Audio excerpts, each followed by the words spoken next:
It is the Practical Prayer Podcast pre-show on New Thought Media Network. I am Bill over here. That's Carol over there. Different sides of the state of New Jersey. You're on the one with an ocean. I'm on the one with Pennsylvania. And we're going to record an episode of the Practical Prayer Podcast in just a moment or two. But in the meantime, we are going to talk about what's going on for us and also make way for the folks who are watching on New Thought Media Network, either live or in the recording, to make a comment or ask a question. If you're live, you can do that in the chat or comments on your FaceTube or U-Book. Or otherwise, you can go to the website, which is bethelight.com, be-the-light.com. And there's a little button somewhere on there that you can put in a comment. And we will respond appropriately to the comment, which could be to have a thoughtful conversation about your particular topic, to do the prayer that you are requesting, or just to have some skeptical questioning about what you're talking about. Or if it's a joke, we'll laugh at it. I mean, that's kind of what we're up to. And this is the pre-show portion. So this is like the live studio audience thing that if we were doing a taping in front of a live audience, you guys would be able to talk to the hosts ahead of time. Enough of that. So how are you today, Carol? Wonderful. Okay, Wonderful. You're back on camera, which is nice. Yes, and it's not so much being back on camera that's nice. It's like feeling like I'm back. I'm okay to be on camera. That is the important part. Yeah. So I looked at the calendar, and when I first started going downhill, it said November 13th. Wow. And progressively, I thought, oh my God, you see all these little curls and squigglies? They weren't there. they were not happening for a while. So yeah, I'm back to feeling myself now. Excellent. Well, welcome back. And so we got an episode of the Practical Prayer Podcast, and you're looping back around to one of your one of those persistent topics that you like talking about. Oneness? Yeah. Is that it? Do I like talking about that? You know what? It's really interesting because oneness is kind of the foundational concept of the whole New Thought thing. So it is completely not surprising that you keep coming back around to that, because it's the basis of everything else. Yeah, when you say it like that, it makes sense, because I keep bumping into stuff that, like directs me back to, I'm thinking, that's oneness? That's what you mean? Because when I first encountered the concept, I'm thinking like Barbara Marx Hubbard with the collective consciousness and, of a city, a community, and all. I understood that completely, agree with it completely. Could even talk about how that could work in our favor. However, it's more than that. And I'm like, you gotta be kidding me.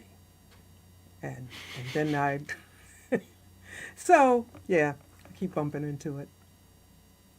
I might have it now. Okay. We'll see. Yeah. Let's do an episode of the Practical Prayer Podcast, and we will find out. Here we go. A practical prayer is a prayer that works. These discussions between Reverend Bill Marchiony and Carol Lawrence dive into the details of how it works and how to work it. Reverend Bill is a New Thought minister and the author of Practical Prayer for Real Results. Your new life begins with a new thought. Carol Lawrence is on a spiritual quest, finding the New Thought teaching after decades on the pulpit in 3 different traditional denominations. I've got some questions. Together, they're exploring the philosophy and activities that come together from many of the world's religions to create the practical spirituality that is New Thought.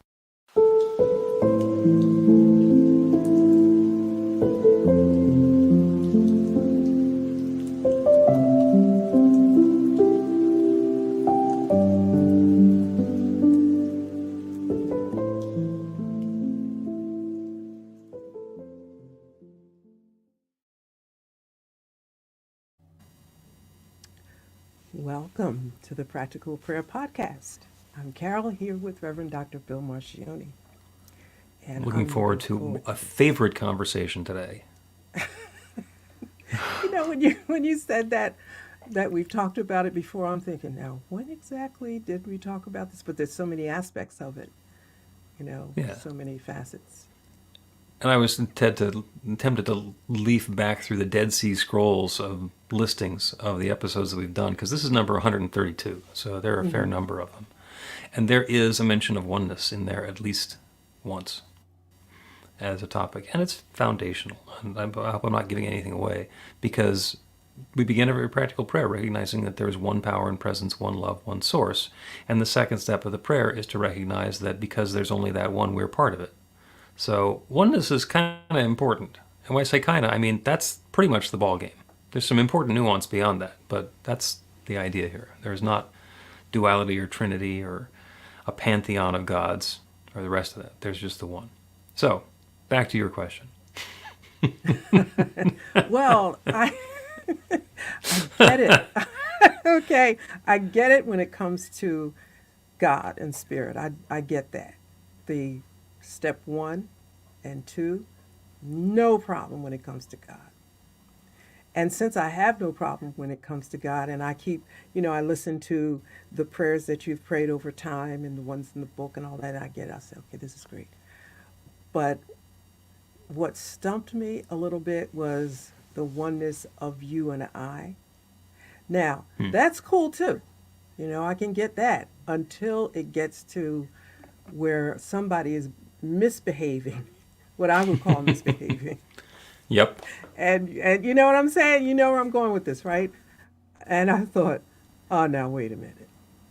But then the argument loses its energy when you talk about God being one with us, not just the good us, if but the all of us, the everybody us. That's when it gets sticky, because I don't like to think of myself as one with somebody that I don't want to think myself one with. You know what I'm saying? Mm-hmm. I understand.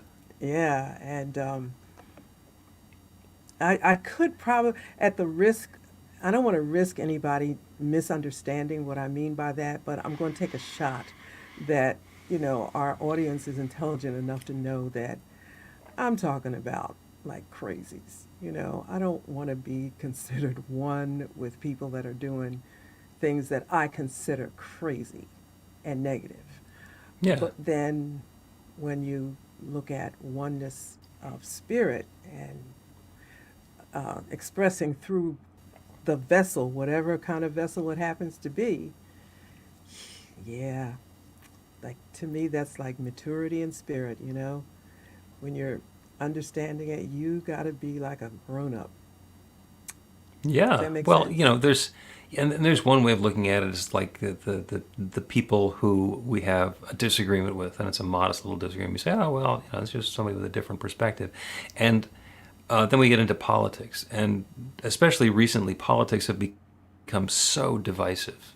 And we were just having conversations about this over the course of the last several days, is that there's been a tendency towards the alarmism of, oh my God, if the other side gets in control, they're going to destroy everything.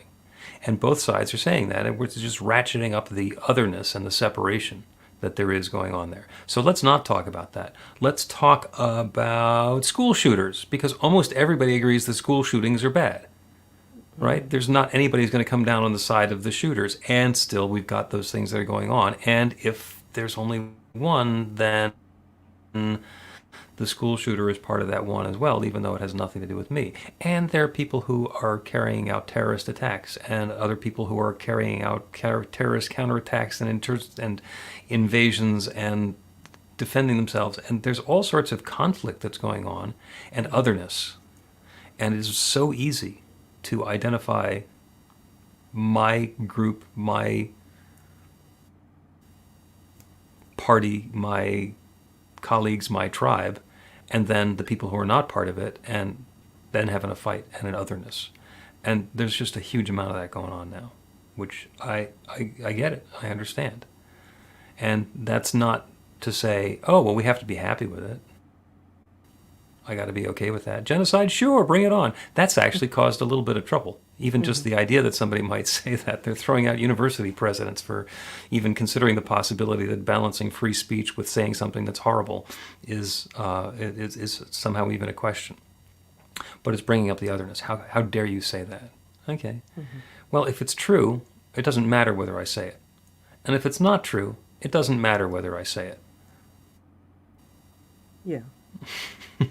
That's a lot. It is. It's a lot.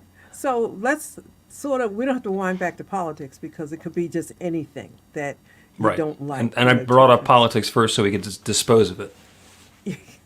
Although it's the easiest one to ride with, we'll just behave, right, today. Okay. So this is how I do it because I got to find a way to make it work for me in my head so I can understand it. When I see the negative on the other side, I mean, not something that I just disagree with, but something that I think like it's just destructive, is whatever. And I just pause for a minute and I go back to where I can't go back any further. You know, it's like in the beginning, whether it's the Big Bang or whether it's Genesis 1:1. In the beginning, God. So what am I looking at here, God? You know, like, what are you doing? And for me, that works because it gives me a grounding place to stop. And it's not necessarily God doing it. Like if God has if we think of God as having an intelligence and an intent, I don't think it's God's intent to come and blow crap up and, make it just divisions and hatred. But that is a part of our choice to make.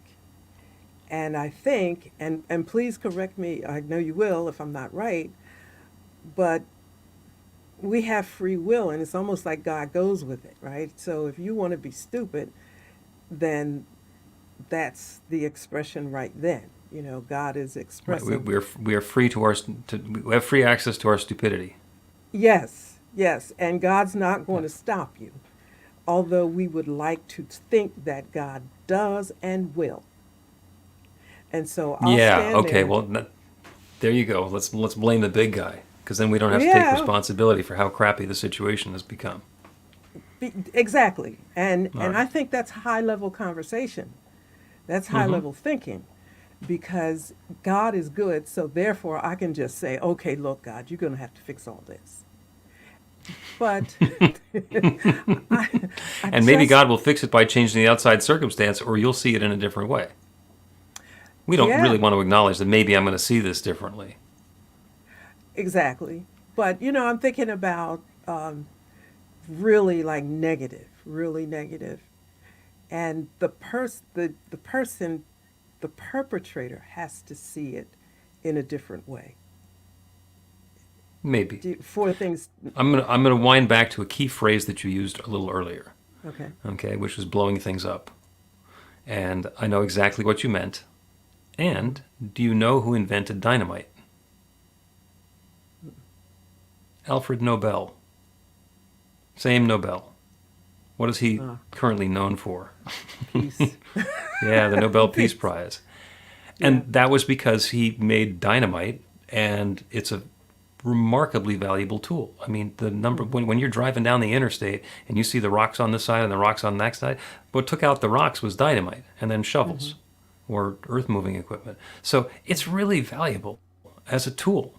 It's really valuable as moving our technology forward. The difference between a missile launch and a space rocket is just what's at the top of it. It's not it's not the way the technology works. So, launching the rockets is either good or bad depending on the intention of the person launching. The dynamite itself, Alfred Nobel realized that this could be used as a destructive weapon, and it's been used very effectively as a destructive weapon, or it could be used for peace. So he wanted to focus on peace. And interestingly, dynamite has the reputation of destroying things, and Alfred Nobel has the reputation of the Peace Prize. So it works. It works. And But it does, and I see that. But the thing that you said that's really, really, like pivotal in this, it's the intention of the person, Right. because the dynamite or whatever powerful thing it is might be, it is what it is. It's how I intend to use it or you intend to use it. So we're not, so when we want things to be good, I'm not sure if I'm going down the right road with this, but I'll just try it anyway. If we want things to be good, it's dealing with the intent of the other person. Yes? As Yes, and it also has to do with the notion of good. Because if there's good, then when there's not good, there's what we would evaluate as bad. And then there is the understanding of who's making that judgment, and do I actually have the authority to make that judgment for other people, or can I just make that for myself? Like, I can look at the circumstance and I can say, this is completely unacceptable. This is there's one power and presence, and it's showing up like this. Not in my world, please. And I'm going to take some steps to make some changes, because it occurs to us that it's not good. There are other people who are doing what they're doing, and we might label it as not good or bad, and they're doing the best that they can in the circumstances. And that's what's happening, is that oneness, that one power and presence. It's sharing itself as all of its creation. Everything is that one. And we get to interact with each other as individualizations, as different teeth on the gears that are coming together to allow a new experience to come about. I mean, I've said before that if you went to a cocktail party with God, it would be the most boring conversation ever.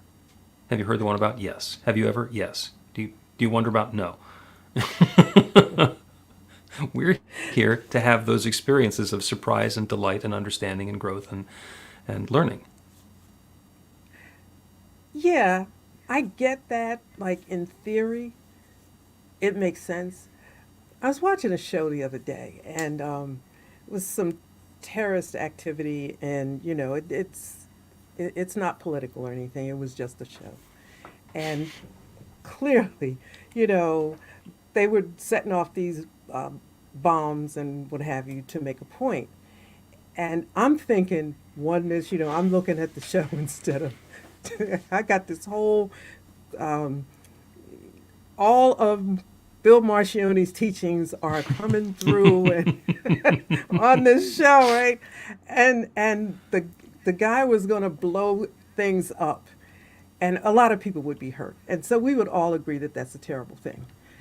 So anyway, he's ended up in the hospital, and he was defending what he was doing, and I'm thinking, this is terrible. How could you think that way? But then, you said the person is doing the best they can with what they have. And I thought, no, he wasn't, but what seemed to work was dealing with the person's intention. Your intention is to make this point, but in so doing, you're hurting a lot of innocent people.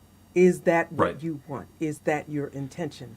And so, that's me overthinking stuff. I'm saying, let's stay right here. Let's stay right here. I'm not trying to change your mind about your politics or anything, but is this the best way to go Right. about it? Right. What's your and intention?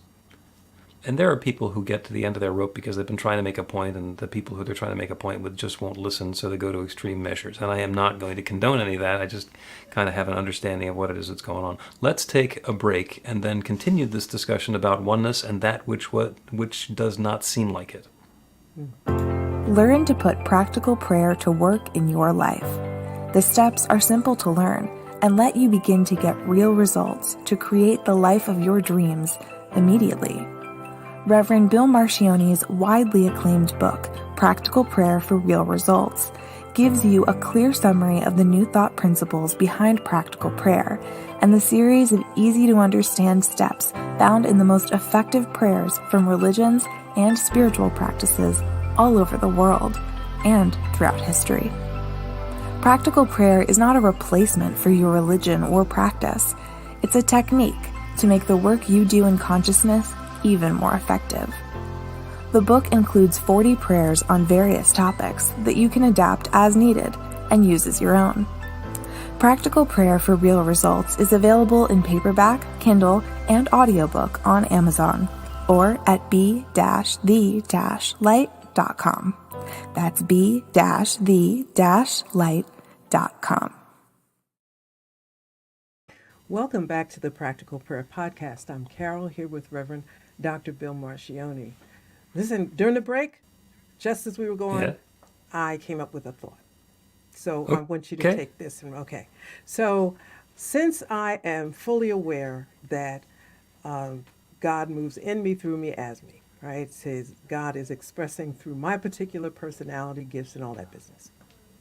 And that makes me very often, more times than I probably realize, do I want to express God this way? Do I want to express God this way? And I hear myself saying that often. Okay. That's cool with me. That's great. But- That's a very high level of awareness. Okay. Okay. There are other people who are not spending a lot of time thinking about the way that they're expressing God. They're just doing what they're doing. Yeah, Jimmy, let's just go take the car, you know? Yeah. And I'm thinking, okay, so maybe my way is just like two elementary school kids. People are just thinking on a different level now.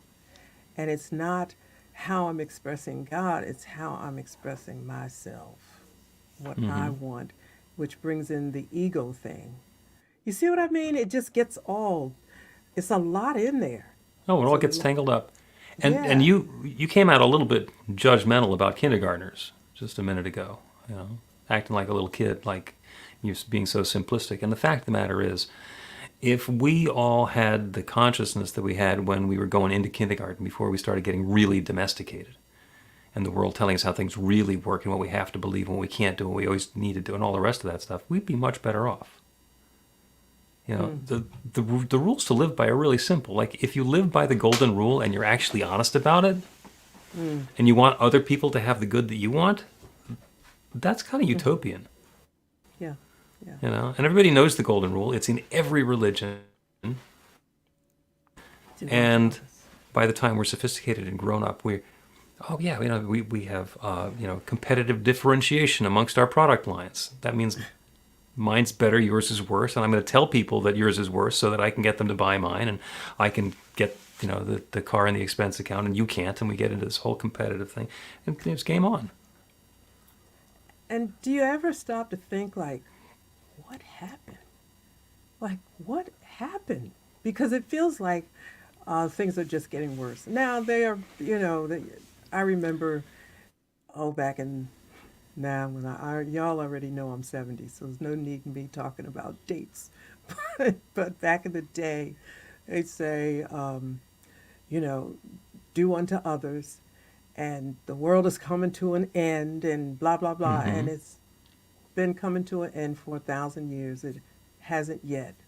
But then I yet find myself having moments thinking, like, what is going on? It just seems so bad. Are we getting any better? You know what I mean? And we're getting more sophisticated. We're able to, because of our social science, which is the ability to look at things and evaluate them and measure them and then test against the measurements. We are getting better and better at increasing that sense of separation in many ways. It is possible to pull a book off the bookshelf and have a chapter that starts with, in challenging and difficult times, in divisive times like these, ... and have it be something that was written in 2023, or written in 1980, or written in 1918. Okay? It's not this year. We're always living in challenging times. It's the nature of time. So there's always a challenge, there's always a possibility, there's always something new. Yeah, I think that what's going on now is a lot more focused on the divisiveness than it necessarily has been in the past.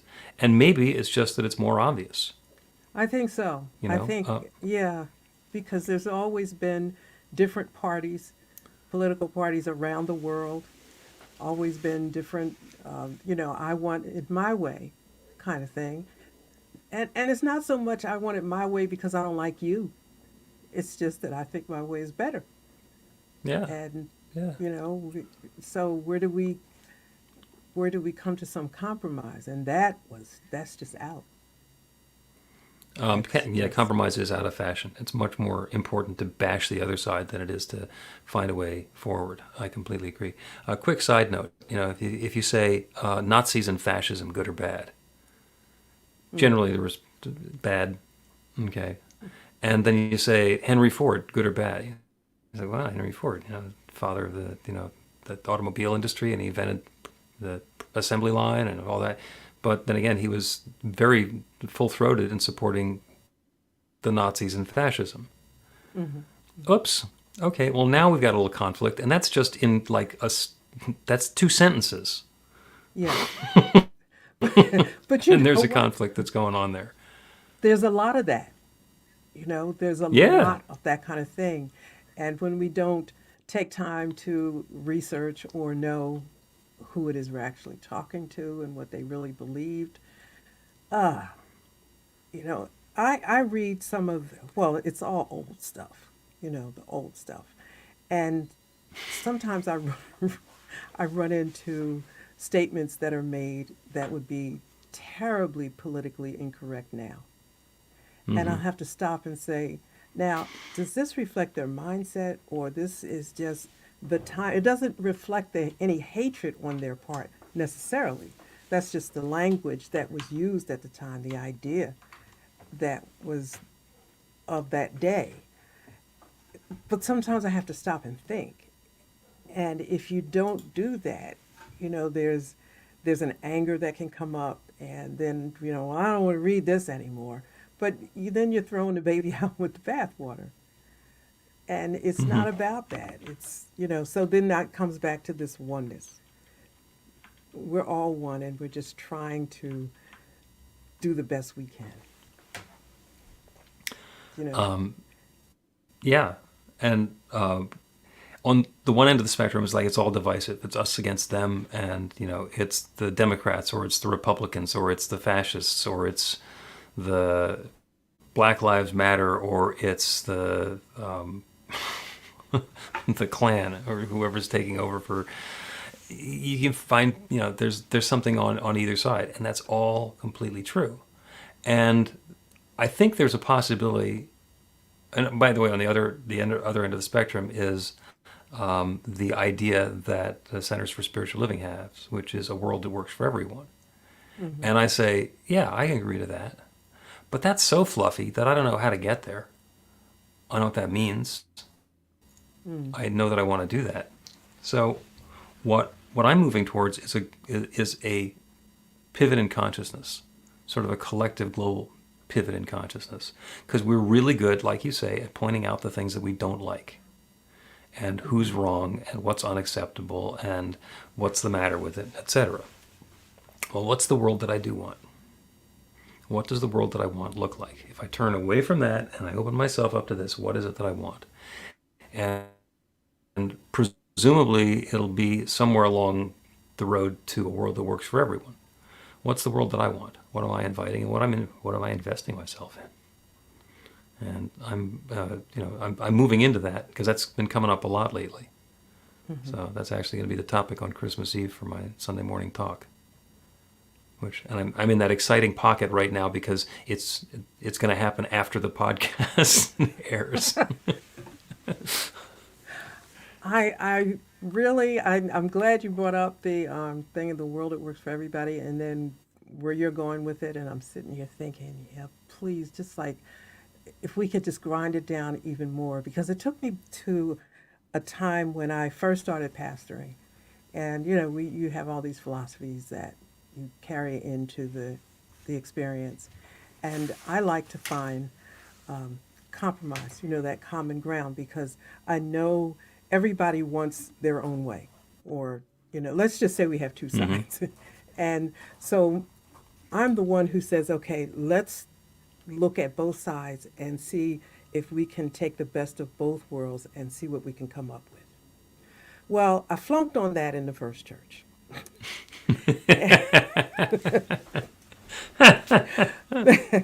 just miserably flunked on it because, you're supposed to come in and there has to be a win and a loss. And I kept thinking, there does not have to be a win or lose. I mean, somebody's not going to have what they want 100%. But can you live with a little bit of what you don't want? And let's just move into the area of compromise. And then the next go around, let's see what we have at that point. But it doesn't have to be resolved right now to the point that somebody gets bashed and hurt. Okay, that Yep. didn't work. So then I went to the next church and it didn't work there either. So, So the problem obviously is churches. well, or me, one of the two. I'm just, it's not about, nobody likes that word compromise, but you can't have it your way. You just can't all the time. So, can you take a loss for somebody else to have their way for a change? It's not like we're going to, in 6 weeks or 6 months or 6 years, this is going to happen. We're going day by day, moment by moment. And can we do that in a spirit of peace and love and what's going to work in the moment? Yeah, well, I wouldn't win the election with, that kind of thing. It's another one of those fundamental questions. Do you want to be right or do you want to be happy? And Yeah. the number of people who say, I want to be happy because I'm right. And you No, don't, you get to choose. You might be get to right, but if you don't want to be, if you don't care about being happy, then you're just going to be like either a sore loser or a sore winner. yeah, you can't win all. There's no win. It's how we make out with each other. The one thing I was in corporate America, the one thing I loved about corporate America is at the end of the day, 5 or 6 o'clock, you could brutally go after each other in whatever situation it might have been, a competitive whatever, but everybody goes out for happy hour, and nobody's pissed at happy hour. And I always thought, like, what a and you listen. I wanted to name a Bible study happy hour one time. You would have thought. Oh, I can imagine there were a bunch of people unhappy about that. Oh my goodness, it was awful. She is not, well, we won't even go into that, but I was the most awful person in the world. And I just thought, okay, you guys just don't get it. So I tried it again and again and again. It never worked. It never, ever worked. But the whole idea was somehow in my corporate experience, people, after we left, they laid down everything and became human that wanted to interact with each other, and people were having drinks and buying drinks for other people. Whereas a couple hours ago, it wasn't like that. You're trying to grab the top prize, and Yeah, and I'm thinking, this is really, I'll tell you, it only took me one time to learn this because I was selling contracts, software maintenance contracts, and I'm going to win. Okay, I can't go back I can't go back to my office not a winner. Look at me. In the 80s, I could not go back and not win. you were not But going then, then the first happy hour I went to, I'm thinking like nobody was mad at me. That was great. You really nailed it. And I'm thinking, but you didn't say that then. back. Well, So I learned yeah, how it's to. So I wondered, why is it like that outside of the God space, so to speak, the God consciousness space? Why is that? Oh, well, there's judgment in us and them. So, and I'm still thinking about the communion wine spritzer Did you do that? at the happy hour. No, but if I were to do a happy hour for church, I'd certainly include something completely sacrilegious like that. I just thought it was the greatest idea. Matter of fact, I still do. I wouldn't try I think it's it. a great idea.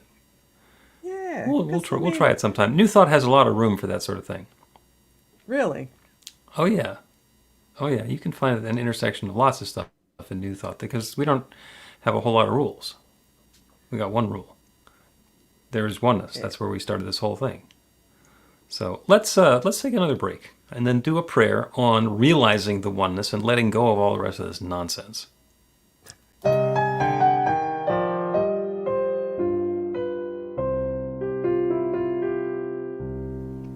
Are you ready to get results? Now, that's not a rhetorical question. Are you ready to get results? RUR2GR.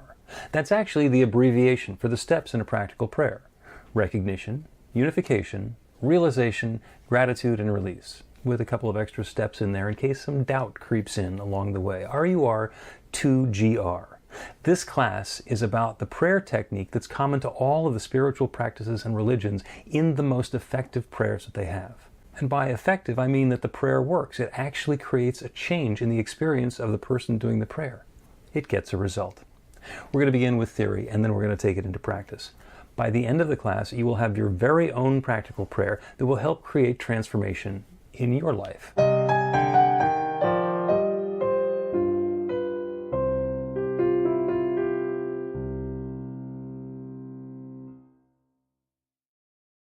Welcome back to the Practical Prayer Podcast. I'm Carol, here with Reverend Dr. Bill Marchiony. Side. Having a wonderful conversation, wonderful about oneness. And that's what we're going to do the prayer on. And there are so many ways that we can convince ourselves that there's separation, that there's all these factions and lines and differences and difficulties. And Carol, as you were talking about before the break, to be able to go to work and battle it out, and then after 5 o'clock go to happy hour with the same people we were doing battle with, and it's like, no, the battle is part of the job, and it's set up that way because by being competitive, we're all striving to do the best that we can, and the way it's set up is that somebody's gonna get the contract, somebody's gonna win, somebody is gonna sell $100,000 worth of stuff, and somebody else is going to sell $150,000 worth of stuff, and the $100,000, which would have seemed really great without the better sale, doesn't seem nearly as good. But that's what happened. Okay, that's where I am, and that's we're on that path, and we can get past that. There's the old cartoon of I think it was the wolf and the sheepdog, and and they go to work. They bring their lunch pails, and they go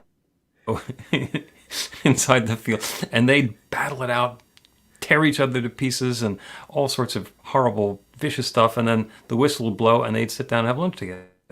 The whistle blow again, they go back at it. Okay, Exactly. We can do that. The truth is, we don't have to play one role at a time. We don't have to let some particular identity be all that we are. So that's what we're doing. And this is the prayer part. Is to recognize that there is one power and presence that cloaks itself in different disguises and different appearances with different aspects and different perspectives. That one divine power and presence exists everywhere. It is everything. It is everyone. It is every moment.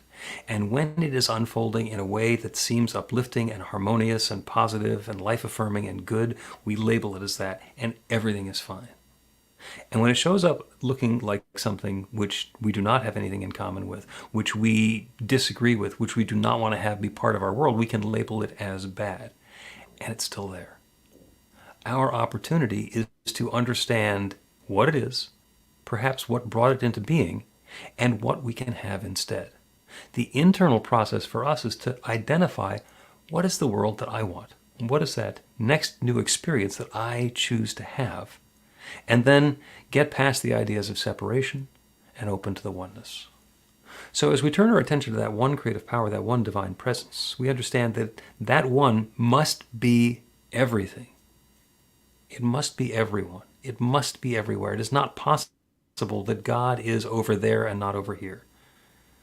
It is not possible that God is me and not the person who's sitting on the bus next to me. It is not possible that God exists everywhere except the 3 feet around me and I'm somehow undeserving or less than. There is one. And that one has been that one since the very beginning of time. Unfolding and revealing and evolving and expressing itself into ever more rich experiences and nuance.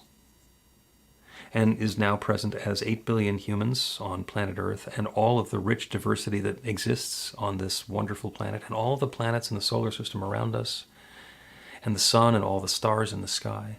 It's all that one taking specific and particular form. And it all fits together in a way that works on a cosmic level. The galaxies, the solar systems, the planets, the particles, the protons and neutrons and electrons, all formed in such a way as to bring this goodness into particular form. And that's true everywhere. It must be true everywhere. It can't be true somewhere and not somewhere else. So the truth of what each of us is that divine light, that power and presence, that God essence, expressed in our own unique individual way, from our unique individual perspective. And so is everything else. So as we sit here in our God presence, aware of that divine power within, that infinite intelligence within, we get to understand that even though we have our perspective, our evaluations of good and bad, of preferable and objectionable, it's all one. And we have the opportunity to recognize that oneness, to let go of ideas of separation, open to that idea that we are all part of that divine power and presence, and invite in a new awareness. As we move towards a world that works for everyone, what is in the world that I want to live in? What is desirable? What is unacceptable? What is my next perfect step? And I know that I ask that on behalf of each one here, inviting that guidance, inviting that wisdom, inviting that knowledge. What is our part? What is our next perfect step? To take and to let go of. What is ours to release? As we turn from what has been to what is next, that divine power and presence, that infinite intelligence, that one love, that oneness that is everything and everywhere, is sharing itself even more richly and fully and deeply and sweetly as each of us, bringing more and more goodness into our lives. So that guidance, that next step, that urging, that openness to something new is happening now for each of us. And I'm grateful for it. I'm grateful for the good. I'm grateful for the guidance. I'm grateful for the willingness of each one to play his and her part. I'm grateful for the wonderful way that this is unfolding. And with gratitude for all of this good, I speak this word and release it into that creative law that always says yes. And I know it once again is saying yes. It's saying yes. And so I let it be. And so it is. The Practical Prayer Podcast with Reverend Bill Marchiony and Carol Lawrence is a production of BeTheLight.com, be-the-light.com, where you can find more information about practical prayer for real results. Our theme is by Music of Wisdom. You can learn about the spiritual community of New Thought Philadelphia with daily guided meditations, Weekly celebrations of spirit, and Reverend Bill's classes in practical spirituality at newthoughtphilly.org.